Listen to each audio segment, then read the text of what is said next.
starring Dorothy Malone as Constance Mackenzie, Ed Nelson as Michael Rossi, Ryan O'Neal as Rodney Harrington, Barbara Parkins as Betty Anderson, Tim O'Connor as Elliot Carson, Christopher Connolly as Norman Harrington, Patricia Morrow as Rita Harrington, James Douglas as Stephen Cord.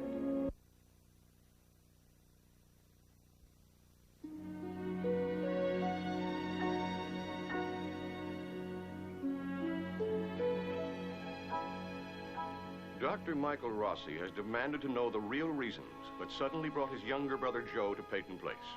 Rather than confide in him, Joe left town, only to be hurt in an automobile accident inadvertently caused by Norman Harrington. Although no serious complications developed, Joe has managed to exploit his brother's feelings of responsibility. But Joe may prove to be a dangerous guest, not only for Michael Rossi, but for all those who come in contact with him. You guys look like the burial detail.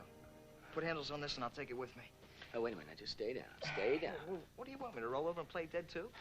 Joe, look, just because I let you out of the hospital doesn't mean you're ready to jump right into the Olympics, you know. Oh, I thought it meant that I was all right. No, it meant I let you out of the hospital, and that's all it meant. Then that means I'm confined to barracks, huh? Well, for a while, I'm afraid so. Well, if I would have known that, I mean, I would have stayed in the hospital. I mean, the beds are softer and the guards are a lot prettier. Well, next time I'll shape closer. Listen, thanks for the help, Norm. You want anything before I leave? Yeah. Someone soft, warm, and very loving. Don't we all? Well, that lets me out. Can I drop you off at the mill? Yeah, that'd be great. Oh, listen, I'm going to try and get back for lunch, but it may be a little tight. I have an operation at 11 o'clock, and sometimes gallstones don't cooperate. Dr. Rossi, why don't you take care of the gallstones and I'll take care of the lunch? Okay, it'll help. I appreciate it. Thanks. Can Rita come to lunch, too? I mean, give her a good conduct pass? Oh, you mean over here? Yeah, she's been cooped up in the apartment looking at the same ceiling. Maybe a change of ceilings would do her some good. Well, I don't want her to get tired. She won't. We'll take care of her. We'll feed her everything. All right, but 1 hour, no more, huh? I'll set the alarm. Hey, look, I don't want you jumping up and down every 5 minutes while I'm gone. Huh? Just take twice as long to do half the things you normally do. You won't even get off the couch. I won't blink unless I have to. Norm? Yeah? Did you check with Rita? Look, Joe, last time she was a little... A little? Well, she had a rough time at the hospital. She was a little on edge. You understand, don't you? Sure. Women, huh? Yeah. I'll see you later. We're running low on beer glasses. I guess I better order a couple of dozen, huh? Eddie? What'd you say? We need beer glasses. Oh, okay. Ada, what about Joe Chernak? I want the whole story about him and Rita. I told you. She was his girl. I said the whole story. I've got to go. After you tell me what I want to know. Let me go. What did Rita have to do with his death? Nothing. They broke up a long time before it happened. Then how come he was killed in a fight with her brother-in-law, Rodney? Now, no more half-truths, no more face-saving, no beating around the bush. Just tell me all of it. Why the sudden interest? Who have you been talking to? Rita. Rita?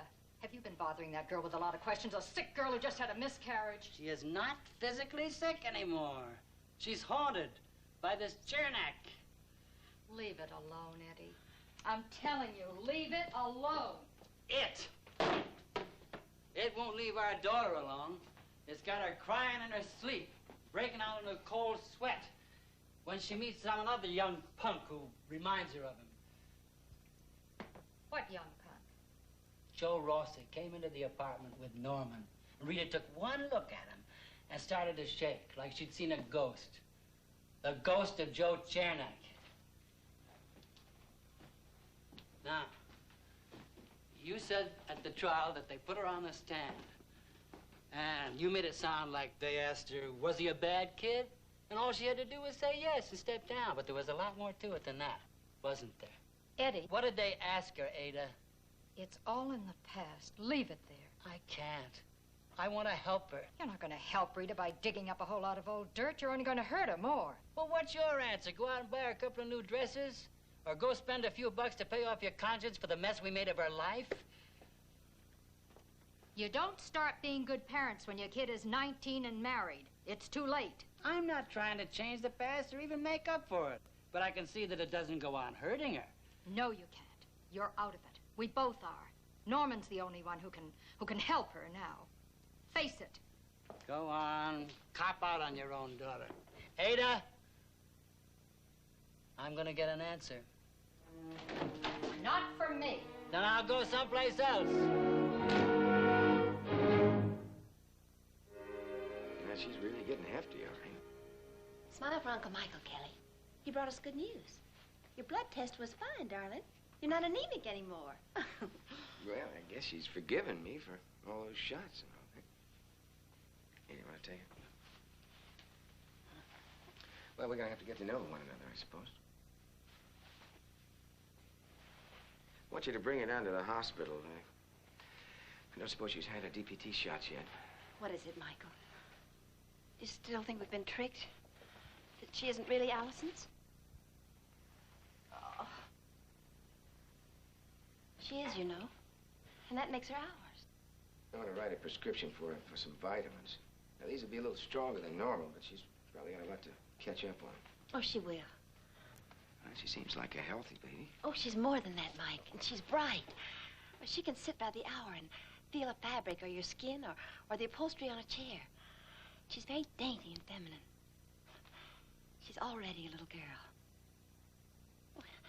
And she's learning to drink juice from a cup.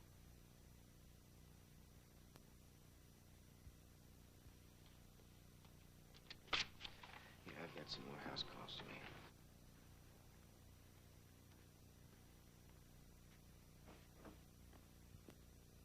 Is Mrs. Carson in? Look, what are you doing here? I'll only be a minute. What is it, Jill? I'm running an errand for Mr. Carson, Eli Carson, and you're on my way, so I thought I'd leave my name and number in case you're in the market for a babysitter. Oh, I'm sorry, Jill, but I have a woman I'm very happy with. Is Kelly happy with her, too? Yes. If you want references, I can give you the name of one satisfied customer. At least I never heard any complaints from you. Right, Kelly? Except when your bottle wasn't fast Look, enough, or... Jill, Mrs. Carson said thank you, but she also said no. I'm sorry, Jill. I just don't think it would be good for Kelly.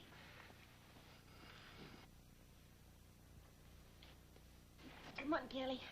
Let's go see how Mr. Matthew's doing. Well, Miss Smith, it would give me a great deal of pleasure to drop you wherever it is you're going. What wound you up? You realize what you're doing to these people, or do you even care? Try to remember you're a doctor. You heal the sick. You don't pick on defenseless women. Defenseless? You're not the one that's defenseless here. They are. Now, listen to me.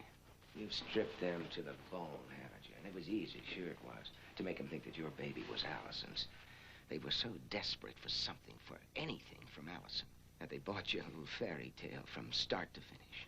You realize what's going to happen to that woman when she learns the truth. She has learned the truth. No, she hasn't. She's taken your baby, and she's made it a part of her life. Now, every emotion, every hope, every dream that she had for Allison, she has for this child.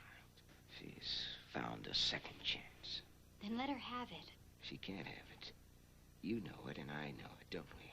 Because you can't let go of Kelly, can you? No, not completely. You can't just write her off like she was some kind of a bad debt, can you? You keep coming here. Now, running an errand for Mr. Carson. Well, why don't you ask him? To remind him that there's a doubt? To remind him there's a question of some kind about Kelly? Whose baby she really is? Come on, Jill, if you can't give him the truth, at least give him peace. You stay away from the Carsons. You stay away from Kelly. Stop reminding him that a fairy tale can't have a happy ending. You go back. Wherever it is you came from, go back.